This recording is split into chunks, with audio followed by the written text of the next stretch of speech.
A grim picture of Victoria's apprenticeship system. Only half of apprentices complete their training, with many experiencing bullying and wage theft. For more, we're joined by Michael Buckland from the McKell Institute and former apprentice chef Alia de Savoury. Thank you both for your time today. Alia, first to you. Can you share your apprenticeship experience? It was very gruelling. It was lots of work, which I expected, but I wasn't expecting wage theft, harassment, bullying, and just the worst treatment imaginable, really. Talk to us about the wage theft. How bad was it? Well, I'd be paid the right base rate, which was $12 to $14 an hour, depending on the level I was at. But I wouldn't see overtime, I wouldn't see any, delayed break overtime, nothing at all. What did you do to get by? I didn't have a social life. I barely scraped by, and I certainly didn't eat much more than 2-minute noodles for about 2 years. Goodness. Michael, Alia's story is just one example here. So how common is that experience that we've just heard? Well, unfortunately, what we've found out is that 3/4 of apprentices who end up leaving their apprenticeship report some sort of issue in the workplace. So this is an issue that's it's not about the training providers, it's all happening at work. All right, so what needs to be done to create change across the different industries?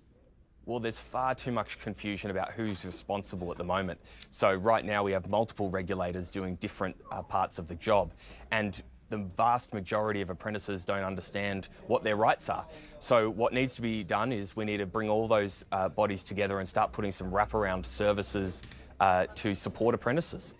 I suppose it's a big one, that educating apprentices as to what they're entitled to is probably a big part of that. Absolutely, and I think that there are some positive early signs about the awareness of what rights these apprentices have improving. But the truth is that in Australia, almost half of all apprentices don't complete their apprenticeship. In Victoria, it's even worse. And so if we want to get those numbers up and address our skills shortages, then we're going to need to do more. It's a pretty sad situation when you consider that apprentices are an easy target, would you say? Well, most apprentices are under the age of 25, and so these people are still students. They are learning what it's like to be in the workforce, and the kind of Gordon Ramsay-like behaviour that might be good on TV isn't a good way to train young people. Alia, we are not far from an election. If you could send one message to the political parties in this state, what would it be? It'd be that something has to change. It needs a complete overhaul. We need workplace regulation. And we need education about our workplace rights and how to enforce that as vulnerable young workers. And we need more help than ever. What are you doing with yourself now? I still work in hospitality, but I don't think I'll ever be a chef again. Are you more aware of your rights these days? I am. The hospitality industry still has its problems, but now I'm in a better position to handle that. All right. Alia and Michael, thank you very much for your time this afternoon. Thank you.